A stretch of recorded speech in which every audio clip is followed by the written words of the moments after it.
ফিরে আসছেন নেইমার। সুখবর ব্রাজিলের জন্য, আগামী অক্টোবরে বিশ্বকাপ বাছাই পর্বে ব্রাজিলের ঐতিহ্যবাহী 10 নম্বর জার্সি পরে মাঠে নামবেন তিনি। তাই ব্রাজিল ভক্তরা এখন খুশি, কারণ ব্রাজিলের এই ঐতিহ্যবাহী জার্সিটি নেইমারের অনুপস্থিতিতে যে অসম্মানের শিকার হয়েছে, এখন তা আর হবে না।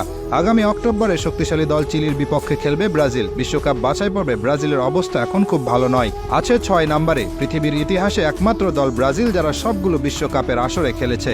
বাকি যত দল আছে, আর্জেন্টিনা, স্পেন, জার্মানি, যাদের কথাই বলুন না কেন, তারা সবাই একবার না একবার হলেও বাছাই পর্ব থেকে বাদ পড়ে মূল বিশ্বকাপ খেলার যোগ্যতা হারিয়েছিল। কিন্তু ব্রাজিলই একমাত্র দল যাদের কোনোদিন এমন কিছু দেখতে হয়নি। কিন্তু এবার শঙ্কা জেগেছে বিশ্বকাপ বাছাই পর্ব থেকে বাদ পড়ার।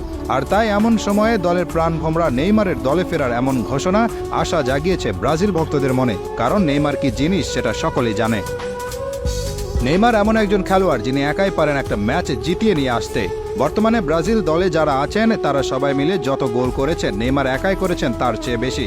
নেইমার 127 ম্যাচ খেলেছেন ব্রাজিলের হয়ে, সেখানে গোল করেছেন 79টি আর অ্যাসিস্ট করেছেন 59টি। আর এই হলুদ জার্সি এবং ব্রাজিল দলের জন্য নেইমারের যে পরিমাণ ভালোবাসা আছে তা আর কারণেই। কতটা ভালোবাসা থাকলে ইনজুরিতে থেকেও নেইমার দলকে সমর্থন দিতে সাধারণ দর্শক হিসেবে সুদূর সৌদি আরব থেকে চলে এসেছেন আমেরিকাতে। শুধু ব্রাজিল দলে কেন, সারা বিশ্বে এমন নজির খুব একটা দেখা যায় না। 2টি ম্যাচেই তিনি ছিলেন স্ট্যান্ডে, ব্রাজিলের গোলে উৎসাহ দিয়েছেন, উল্লাস করেছেন, এমনকি ছিলেন ড্রেসিং রুমেও। কোস্টারিকার সাথে প্রথম ম্যাচে ড্র করেছিল ব্রাজিল। সেদিন গ্যালারি থেকে ব্রাজিল অধিনায়ক দানিলোকে ধ্বনি দিচ্ছিলেন দর্শকেরা।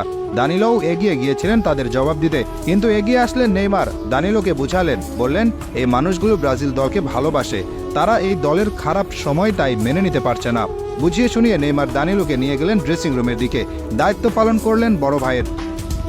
নেইমারের তুলনায় বর্তমান সময়ের ভিনিসিয়াস জুনিয়র আর রদ্রিগো গোজ আসলে কিছুই না। তারা নিজ ক্লাবে যত বড় তারকায় হয়ে যান না কেন, জাতীয় দলের নেইমার যে পারফর্ম করতেন তার সাথে আর কোনো কিছুর কোনো তুলনা হয় না। বিশ্বকাপে কোয়ার্টার ফাইনালে যেদিন নেইমার খেলেছিলেন সেদিন সবাই অবাক হয়ে দেখছিল নেইমার কি জিনিস। 2021 কোপা আমেরিকার ফাইনাল খেলেছিল ব্রাজিল আর্জেন্টিনা। ব্রাজিল সেদিন হেরে গিয়েছিল আর্জেন্টিনার কাছে, কিন্তু হেরে গেলেও আর্জেন্টিনা একাধিক খেলোয়াড় এটা স্বীকার করেছিলেন যে সেদিন মাঠে সবচেয়ে ভালো খেলোয়াড় ছিলেন নেইমার। ডিপল তো বলে দিয়েছেন তার জীবনে তিনি নেইমারের চেয়ে ভালো খেলোয়াড় দেখেনি। নেইমারকে আটকাতে গিয়ে তার যে কষ্ট হয়েছে সেই কষ্ট তাকে আর কেউ দিতে পারেনি, এই কথা স্বীকার করেছেন আর্জেন্টিনার আরেক ডিফেন্ডার রোমেরো। যখন আবার আশার বাণী শোনান যে আগামী অক্টোবরে সম্পূর্ণ ফিট হয়ে তিনি খেলবেন ব্রাজিল জাতীয় দলের হয়ে, তখন ব্রাজিল ভক্তরা আবার আশায় বুক বাঁধে। হতাশায় নিমজ্জিত থাকা এই দলকে আশা দেখান নেইমার। তিনি তো পারেন আশা দেখাতে। কি মনে করেন, নেইমার আসলে কি ঘুরে দাঁড়াতে পারবে ব্রাজিল?